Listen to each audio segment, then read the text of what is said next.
자, 이제 삼손의 말씀 두 번째를 같이 보려고 합니다. 저번 주는 삼손의 부모님에 대한 말씀으로 이제 말씀을 같이 나눴고요. 이제는 삼손의 삶에 대해서 같이 나누려고 합니다. 자, 삼손이라 생각하면 우리는 비극의 인물로 주로 생각할 수 있습니다. 그렇죠. 특히 우리가 삶에서 뜻대로 되지 않는 실패를 많이 경험한 사람이라면 삼손을 보면 됩니다. 삼손과 공유할 게 참 많고 삼손이 일생이 실패한 자들에게는 좀 위로가 될 수 있습니다. 이 사람은 날 때부터 하나님께 선택함과 축복을 받았다고 하는 사람이에요. 그런데 그의 일생 중 제대로 되는 게 하나도 없던 인생입니다. 그의 일생 중 그가 원했던 것이 대단한 것이 아니었어요, 여러분. 그는 사실 반려자를 원했습니다. 그는 사랑할 대상을 원했고 사랑받기를 원했던 자였습니다. 평범한 사람이었어요.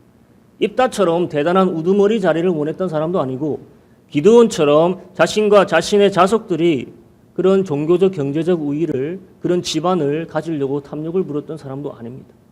그는 그저 자기가 좋아하는 여자와 함께 조용히 그렇게 살고 싶어 했던 사람이에요. 그래서 삼손의 이야기는 바로 한 여자를 보고 그의 눈에 좋았다라고 시작하고 있습니다.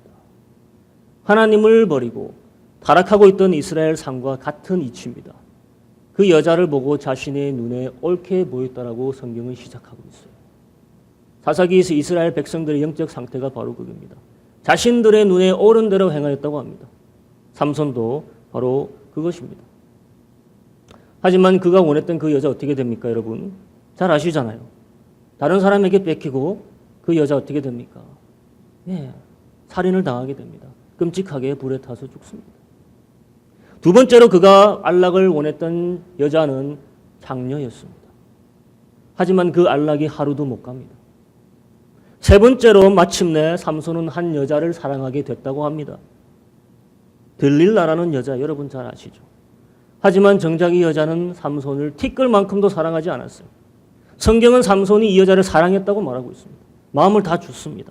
하지만 이 여자는 삼손을 이용할 뿐이었어요. 삼손도 그걸 알았습니다. 하지만 여자에게서 사랑을 그렇게 구걸하게 되고 하지만 그 여자에게 배신당하고 팔려버리죠. 삼손의 일생은 이렇게 세 여자를 경험하는 것으로 나눌 수 있습니다. 아내를 경험해봤죠. 실패했습니다. 장녀를 경험해봤죠. 실패했습니다. 정부를 경험해봤습니다. 실패했습니다. 누구 하나에게서 자신이 원하는 것을 끝내 얻지 못합니다. 사랑을 얻지 못하고 안정을 얻지 못합니다. 여러분, 사랑을 강구하는 게 잘못된 게 아니잖아요. 근데 어디서 사랑을 구했느냐가 중요한 겁니다. 그의 일생이 원하는 대로 되지 않았다는 거예요. 여러분, 삼손은 블레셋 사람과 싸우려고 하나님께서 선택한 날 때부터 선택한 나시린이었습니다. 그런데 삼손 그 자신은 블레셋 사람과 싸울 마음이 하나도 없었습니다. 그 반대였어요. 그러니까 그 점에서는 이스라엘 백성들과 다를 게 하나도 없었습니다. 그저 현상 유지에 만족하며 살고 싶었던 사람입니다. 그리고 딥나에서 아리따운 이방 여자를 보고 그녀를 얻으러 가는 길에 거기서 삼손이 누굴 만납니까? 대적을 만납니다. 젊은 사자라고 성경은 말하죠. 늙은 사자도 아니에요. 젊은 사자, 기세가 등등하고 먹잇감을 찾아 헤매던 사자를 만난다고 성경은 이야기합니다. 14장 5절에 딥나의 포도원에 이른즉 어린 사자가 그를 맞아 소리 지르는지라. 그러니까 포도원에서 딱 마주치는 거예요. 포도원에는 여러분 사자가 오지 않습니다. 왜냐하면 포도원이 있는 곳은 사람들이 경작하는 곳이에요. 사람들 트래픽이 많은 곳입니다. 일어나지 않는 일이 일어나고 있는 겁니다. 여러분, 그 배경에 누가 있는 것 같습니까? 하나님이 있다는 거예요. 현상 유지에 만족하는 삼손의 삶, 개인의 만족만을 생각하던 그의 삶에 하나님께서 돌덩이를 던져서 파동을 일으키십니다. 아내를 맞으러 가는 경사스러운 날에 자신의 존재 자체를 위협하는 대적이 나타난 겁니다. 젊은 사자가 그를 잡아 죽이고 먹으려고 소리 지르며 다가오는 거예요. 삼손이 뭘 가진 게 있습니까? 손에 칼도 없습니다. 손에 몽둥이도 없어요. 그러면 사자의 날카로운 발톱과 그 무시무시한 이빨을 어떻게 막습니까? 삼손은 이제까지 싸워본 적도 없습니다. 이길 방법이 없죠. 삼손의 마음이 어땠을까요? 내가 과연 이 사자를 잘 피해서 살아남을 수 있을까? 그때 놀라운 일이 일어납니다. 14장 6절 삼손이 여호와의 신에게 크게 감동되어 손에 아무것도 없어도 그 사자를 염소 새끼 찢듯이 찢어버렸으니 여호와의 신에 크게 감동되어. 이 말이 원문으로 무슨 말이냐? 하나님의 신이 그에게 바람처럼 강력히 불어닥쳤다는 말씀입니다. 오순절 날에 성령이 바람처럼 강력히 불어닥친 그 표현입니다. 그러니까 그 사자의 손에서 삼손을 구했던 것이 누굽니까? 누구의 힘입니까? 하나님의 힘이죠. 성령의 힘입니다. 삼손 자신의 힘이 아니에요. 그 자리에서 죽음의 대적을 완전히 박살냈던 것은 삼손의 힘이 아니라 여호와 성령의 힘이 삼손을 도왔던 것입니다. 그런데 이 일이 끝나고 나서 문제는 자신의 생명을 위협하던 그 살아있던 사자가 아닌 겁니다.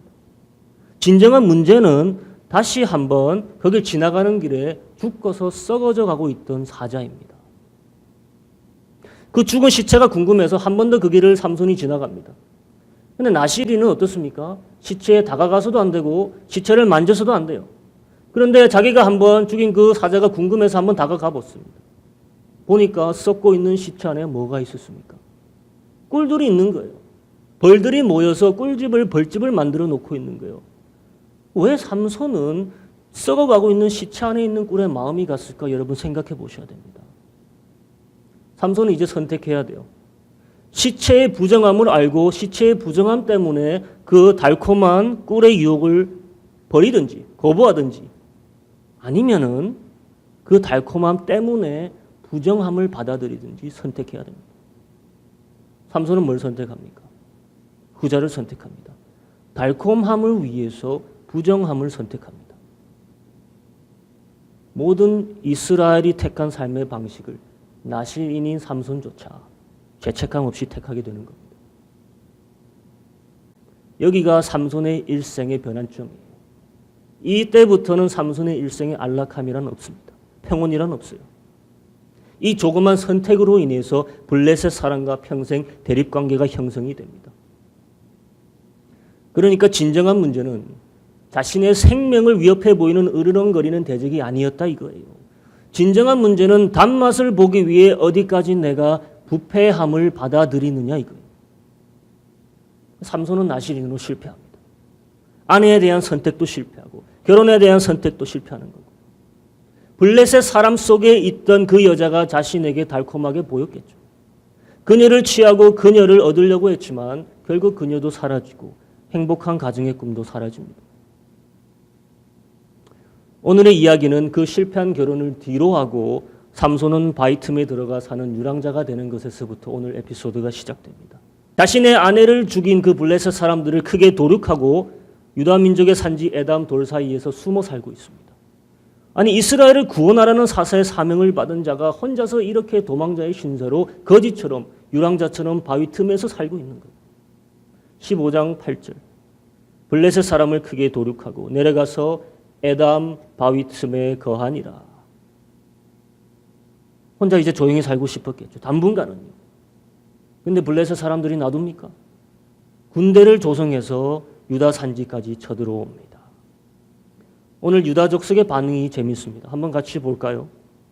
유다 사람 3,000명이 에담 바위 틈에 내려가서 삼손에게 이르되 너는 블레셋 사람이 우리를 관한하는 줄을 알지 못하느냐? 네가 어찌하여 우리에게 이같이 행하였느냐? 그들이 삼손에게 이르되 우리가 너를 결박하여 블레셋 사람의 손에 붙이려고 이제 내려왔노라. 그들이 삼손에게 일러 가로되 아니라 우리가 다만 너를 단단히 결박하여 그들의 손에 붙일 뿐이요 우리가 결단코 너를 죽이지는 아니하리니 세 줄 둘로 결박하고 바위 틈에서 그를 끌어내리라. 자, 이 유다 족속을 한번 보십시오. 여러분 사사기 첫 장에 나오는 족속의 이야기가 있습니다. 사사기 매우 첫 장에 바로 첫 장에 유다 족속의 이야기가 나옵니다. 그때는 적들을 앞에 두고 하나님께 당당히 묻는 유다 족속입니다. 누가 먼저 가서 저들과 싸우리까? 유다 족속 너희들이 나가라. 나가서 승리했어요. 그런 선두가 돼서 나가서 승리를 이끌어내는 민족이 족속이 유다 족속이었습니다. 그런데 지금 이스라엘의 선두 유다가 어떻습니까? 싸우는 걸 피하는 겁니다. 블레셋 사람이 우리를 관할하는 것으로 만족하며 살겠다 이 말이에요. 현상 유지가 좋다는 겁니다. 그러니 삼손 네가 어떻게 되든지 간에 우리는 블레셋 사람 심기 건드리지 않겠다 이겁니다. 그들 밑에서 사는 것을 인정해 버렸습니다. 그런 삶을 달갑게 꿀처럼 삼켜버린 거예요. 삼손은 또다시 혼자가 됐습니다. 이번에는 혼자도 혼자이지만 이번에는 밧줄에 묶여서 적에 그 먹으려는 삼키려는 아가리 앞에 갖다 바친 꼴이 되는 거예요. 먹잇감이 되는 겁니다. 자신의 민족에게 버림받았어요. 아무도 그를 위해 싸우자고 하는 사람이 없었어요. 지금 삼손이 여러분 자신의 힘을 믿고 앞으로 당당하게 가는 게 아닙니다. 어떻게 될지 몰라요, 자기도. 이번에도 역시 혼자가 돼서 으르렁거리는 사자를 대면해야 됐던 것처럼 이번엔 밧줄에 묶이어서 소리치며 다가오는 블레셋 사람들 앞에 먹잇감이 돼서 나가는 겁니다. 그런데 무슨 일이 일어납니까? 한번 같이 봅니다. 놀라운 일이 일어나죠. 14절. 삼손이 레이의 이름에 블레셋 사람이 그에게로 마주 나가며 소리 지르는 동시에 여호와의 신의 권능이 삼손에게 임하매 그 팔 위에 줄이 불탄 삼과 같아서 결박되었던 손에서 떨어진지라. 여호와의 신에 크게 감동되어. 아까 그거랑 같은 말이에요. 하나님의 신이 그에게 강력히 불어닥쳐 이 말입니다. 그가 홀로 죽음의 상황에 직면했을 때 또다시 여호와의 성령이 그에게 감동했다는 거예요. 그러니까 블레셋 사람들의 손에서 삼손을 구하는 것은 누굽니까? 삼손 자신의 손이 아니라는 거예요. 누구의 손입니까? 하나님의 손이라는 겁니다. 더더욱 삼손이 맨손으로 싸우는 게 힘들었다는 것을 아셨는지 하나님이 거기에 뭘 준비해 두셨습니까? 당나귀의 턱뼈를 준비해 두셨어요. 15장 15절. 삼손이 나귀의 새 턱뼈를 보고 손을 내밀어 취하고 그것으로 1,000명을 죽이고. 여러분 새 턱뼈예요. 오래된 턱뼈가 아니란 말입니다. 오래된 턱뼈는 만지면 부서져요. 하지만 마르지 않는 쌩쌩한 턱뼈를 준비해 놨다는 거예요. 나시린으로서 죽은 것을 만지면 안 되지만 지금은 그런 상황이 아니에요. 죽은 동물의 뼈조차 하나님의 역사의 사명을 감당하기 위해서 삼손의 손에 들려 쓰여지는 겁니다. 그날 당나귀의 턱뼈로 군대 1,000명을 쓰러뜨렸다고 합니다. 그런데 문제는 삼손 그도 결국에 쓰러지죠. 너무나 격렬한 싸움 덕에 여호와의 신이 그와 함께 했지만은 격렬한 목마름이 그의 정신을 혼미하게 하고 그는 쓰러지려고 합니다. 쓰러지면 여러분 어떻게 되겠습니까? 블레셋 사람이 다시 와서 잡혀서 죽임을 당할 게 뻔합니다. 그의 승리가 패배로 끝나는 거예요. 지금 거기서 쓰러지면. 여기서 살아야지 하나님께서 주신 승리를 주장할 수 있는 겁니다. 이제 중요한 대목이 나옵니다. 그때 삼손이 어떻게 했다. 이게 중요해요. 여호와께 부르짖었다고 합니다. 그렇죠. 오늘 본문의 말씀 여호와께 부르짖었다는 거예요. 왜 이게 중요하냐. 삼손의 시대에는 그 누구 하나 여호와 하나님께 부르짖는 사람이 없었던 거예요. 이제까지는 있었어요. 어려울 때마다 하나님께 부르짖었는데 삼손의 시대는 없었어요. 삼손도 그의 일생에서 하나님께 부르짖었다는 말이 없습니다. 그런데 이제서야 하나님께 부르짖는 거예요. 죽음의 갈증 앞에서 그가 찾을 수 있던 유일한 대상이 누구였다는 것을 인정하는 겁니다. 하나님구나. 여러분 창세기를 한번 생각해 보세요. 하갈이 어린 이스마엘을 데리고 광야로 나가야 될 때가 있었습니다. 물 마실 것이 다 해서 목말라서 이제 죽기만을 기다리고 있을 때 하나님의 사자가 물을 주려고 찾아오죠. 근데 그냥 찾아온 게 아니에요. 중요한 건 이겁니다. 21장 17절에 뭐라고 하느냐. 하나님이 그 아이의 뭐를 들으심으로?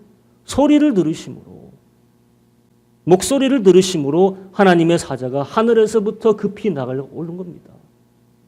하갈아 무슨 일이냐. 두려워 말라. 하나님이 거기 있는 아이의 소리를 들으셨나니. 삼손은 어떻게 보면은 성숙하지 못한 아이의 모습을 가진 인간상이에요. 하지만 그는 하나님께 부르짖어야 된다는 상황이라는 것을 드디어 깨닫습니다. 모든 것을 다 잃어봐야지 결국에 하나님께 부르짖는다는 겁니다. 그러니 오늘 중요한 것은 그가 1,000명을 무찔렀다는 게 아니에요. 중요한 것은 하나님이 그를 구하셨다는 거고 중요한 것은 그가 마침내 하나님께 부르짖는 것을 배웠다는 겁니다. 그리고 가장 중요한 것은 그가 드디어 그의 소리를 들으시는 하나님을 경험하고 그의 사명과 그의 삶의 목적을 드디어 의식하게 됐다는 거예요. 15장 18절이 그 말입니다. 삼손이 심히 목마름으로 여호와께 부르짖어 가로되 주께서 종의 손으로 이 큰 구원을 베푸셨으니 내가 이제 목말라 죽어서 할례 받지 못한 자의 손에 빠지겠나이까. 자신을 누구라고 합니까? 종이라고 합니다. 여호와의 종으로서 자기가 주의 일을 감당하고 있었다는 것을 이제 깨달았다는 거예요. 이제까지 자신의 삶에 일어났던 그 많은 불행과 대립, 갈등들 모두가 자신의 실수였다 하지만 그것마저도 하나님께서 주도하고 계셨다는 일을 깨닫는 겁니다. 그의 마음에 신앙이 들어온 겁니다. 그에게 믿음이 생긴 거예요. 부르짖는 믿음을 갖게 됩니다. 물이 없는 곳에서 물을 달라고 부르짖습니다. 그때 우리 어떤 하나님을 보게 됩니까? 19절 하나님이 레이의 한 우묵한 곳을 터치시니 물이 거기서 솟아나오는지라 삼손이 그것을 마시고 정신이 회복되어 소생하니 그러므로 그 샘 이름을 엔하코레라. 이 샘이 레이에 오늘까지 있더라. 하나님이 마른 땅에 물을 터주시는 겁니다. 불신앙이 신앙으로 바뀌고 자신의 무의미한 일생과 그 모든 불행이 드디어 하나님의 관계에서 이해가 되니까 하나님이 그의 영혼을 소생시키는 물을 주시는 겁니다. 여러분 무엇이 소생됐다고 합니까? 목마른 몸이 아니죠. 성경은 그의 루학, 그의 영혼이 소생되었다고 얘기하고 있어요. 영혼이요. 정신이 아닙니다. 그것 이름을 엔하콜, 부르짖는 자의 샘이라는 말입니다. 부르짖는 자의 샘. 하나님을 만났고 그의 영이 부르짖음으로 소생되었다는 거예요. 사사기서는 여기서 의미심장한 말 하나 더 던집니다. 그 다음 절이죠. 20절. 블레셋 사람의 때에 삼손이 이스라엘 사사로 20년을 지내었더라. 무슨 말인 것 같습니까? 성경이 사사로 그를 인정하는 겁니다. 믿음의 반열에 오르는 거예요. 삼손. 여기서. 하지만 역시 그의 일생은 모든 상황이 그 뜻대로 여전히 되지 않습니다.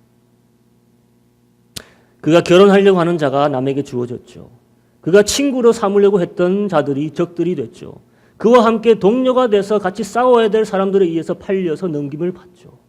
그러니까 배신과 조작의 연속선상에 삼손은 계속 살고 있는 거예요. 그런데 그 주범자가 다름 아닌 누구였다? 그 자신입니다. 그런데 그런 와중에서도 그를 건지시는 분이 있었는데 누구였다는 겁니까? 여호와의 신이죠. 하나님의 영이 계속 그를 건지셨죠. 이제 마지막으로 삼손은 그의 일생에 자신의 생명보다 더 중요한 게 있다는 것을 깨닫는 순간이 옵니다. 이게 마지막 장의 이야기입니다. 이렇게 죽을 수는 없다는 거예요. 자신이 사랑했다고 생각하는 여자에게 팔림을 당하고 자신의 두 눈은 뽑히고 감옥에서 맷돌을 갈아야 하는 가장 치욕스러운 신세가 된 삼손. 여러분 다 아시죠? 그가 대적해서 싸워야 할 신, 다곤신 앞에서 오히려 그의 관중들을 위해서 고개를 부려야 하는 이 비참한 인생.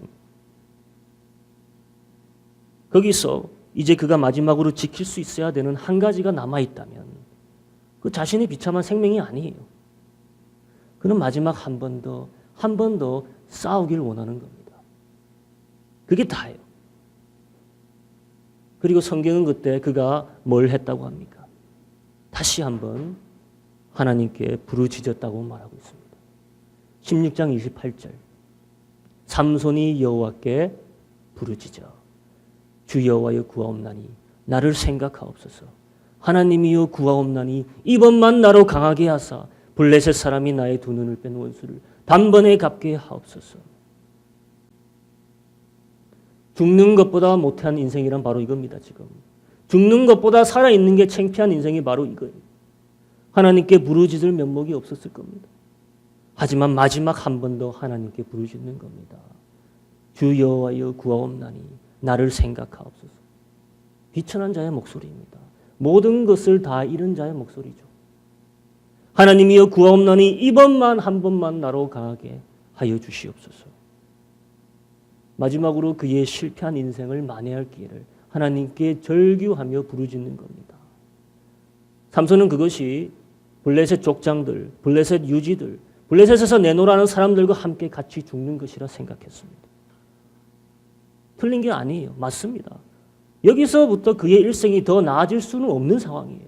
다른 방법이 없습니다. 그를 버렸었다 생각했던 하나님이 버려도 당연하다고 생각했던 그 하나님이 이 목소리를 어떻게 해주십니까? 들으십니다. 16장 29절 30절. 집을 버틴 두 가운데 기둥을 하나는 왼손 하나는 오른손으로 껴 의지하고 가로되 블레셋 사람과 함께 죽기를 원하노라 하고 힘을 다하여 몸을 굽히매 그 집이 곧 무너져 그 안에 있는 모든 방백과 온 백성에게 덮이니 삼손이 죽을 때에 죽인 자가 살았을 때에 죽인 자보다 더욱 많았더라. 죽을 때에 죽인 자가 살았을 때에 죽인 자보다 더욱 많았더라. 무슨 말 같습니까, 여러분?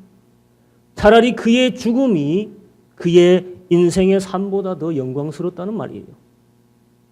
그 자신이 완전히 망쳐버린 인생을 그 스스로 이제 포기한 삶을 하나님께서는 그래도 영광으로 다시 구속시켜 주시는 거예요. 이제까지 하나님은 성령을 통해 삼손의 생명을 구하셨죠. 하지만 삼손은 그 도움을 남용했습니다.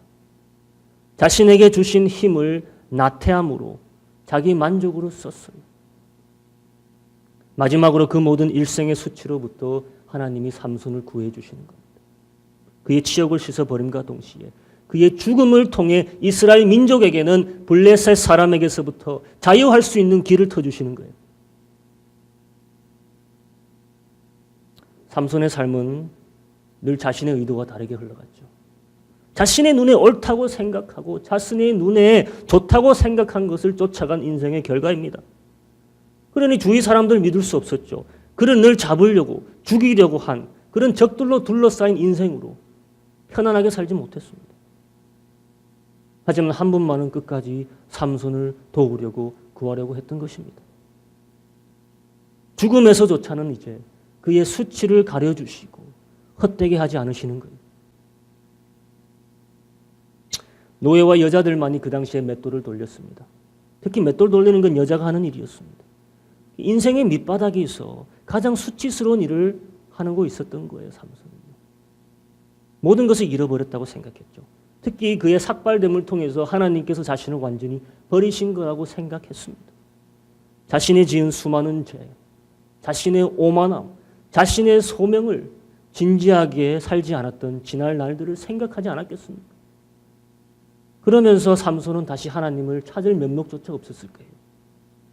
하지만 성경은 맷돌을 돌리고 있던 삼손의 상태를 이렇게 한마디로 표현합니다. 머리털이 밀린 후에 다시 자라기 시작한다.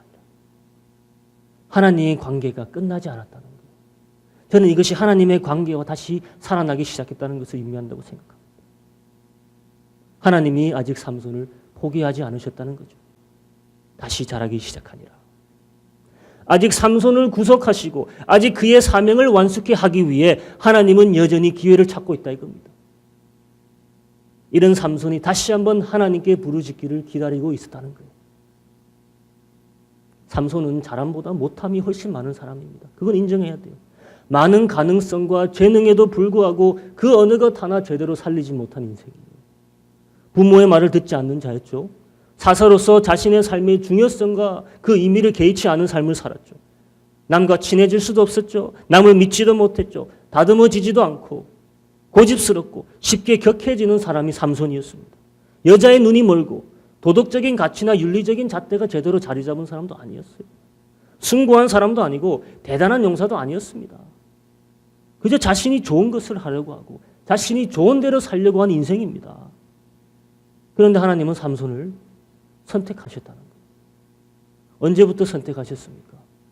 삼손이 나기 전부터 선택하셨어요. 또한 그의 유년 시절을 성경이 어땠다고 말하고 있습니까? 13장 24절에 이렇게 얘기합니다. 아이가 자라매 여호와께서 그에게 어땠다고요? 복을 주셨다고요. 복 받을 만한 짓 한 적 있습니까? 아니에요. 어떤 복인지 우리는 알 수 없지만 하나님께서 아직 삼손이 약할 때 유할 때 사랑해 주셨다는 말로 드립니다.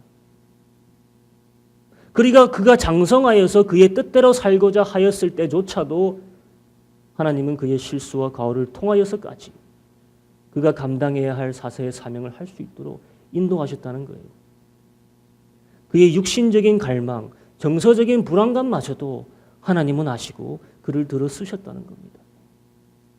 하나님의 신이 그를 떠나지 않았다는 거죠. 그가 부정함과 깨끗함 사이를 끊임없이 넘나들어도 그가 공허함과 일시적인 만족감 사이에서 이렇게 방황할지라도 성숙하지 못할지라도 한 번도 그를 떠나지 않으셨습니다. 그리고 마지막 그가 밀어낸 하나님. 하지만 다시 한번 그가 소리쳐 불렀을 때 그의 목소리가 닿는 곳에 기다리고 계셨다는 거예요. 삼손이 실패한 인생이라면 여러분, 이스라엘은 더더욱 실패한 백성입니다. 그렇죠. 날 때부터 하나님의 선택함을 받았죠. 하나님의 영을 경험했죠. 영의 부으심을 받은 민족이죠. 그런데 스스로 부정함을 택합니다. 스스로 사랑을 주지 않는 자들에게 가서 팔림을 당하는 인생이 이스라엘 아닙니까? 어떻게 보면 삼손이고 어떻게 보면 이스라엘이고 어떻게 보면 우리 하나님 자신일 수도 있습니다. 수없이 이스라엘에게 속았지만 여전히 그 백성 곁에 있으려고 하는 하나님. 삼손도 그런 비극의 주인공이라는 겁니다. 그런데 하나 확실한 것은 이 모든 것을 다 아시면서 하나님은 끝까지 삼손과 같이 계셨다는 거예요. 부르짖으면 닿을 곳에 있었다는 겁니다. 완벽하지 못하더라도 그의 가장 수치스러운 순간조차에도 부르짖으면 닿을 곳에 있었다는 겁니다. 응답하시는 곳에 있었다는 겁니다. 자신의 품에 있는 자들에게부터 하나같이 배신을 당한 삼손. 가족 없이 내려줄 유산 없이 그저 생을 마치는 삼손. 비극이죠.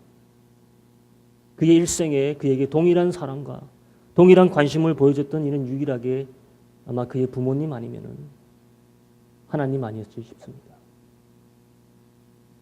삼손에게 끝까지 신실하셨다면 동일한 하나님이 그의 영을 부어주신 우리에게 어떠하시겠습니까? 수도 없이 부정함과 깨끗함을 오고 가는 우리의 잘못된 선택에도 불구하고 우리의 오만함과 우리의 나태함에도 불구하고 우리의 사명과 소명에 대한 망각함에도 불구하고 여전히 성령은 우리 곁에서 우리를 도우시고 구원하신다는 거예요. 우리의 부르짖는 곳에서 응답하신다는 겁니다. 하나님께서 삼손을 사랑하실 수 있다면 우리도 분명 끝까지 사랑하실 수 있다는 거예요. 우리의 실패마저도 그의 영광으로 쓰실 수 있다는 겁니다. 그러니 좌절할 이유가 없다는 겁니다. 나는 실패하더라도 하나님의 사랑은 실패하지 않는다는 겁니다. 이 시간 이제 들은 말씀 가지고 같이 기도하기 원합니다.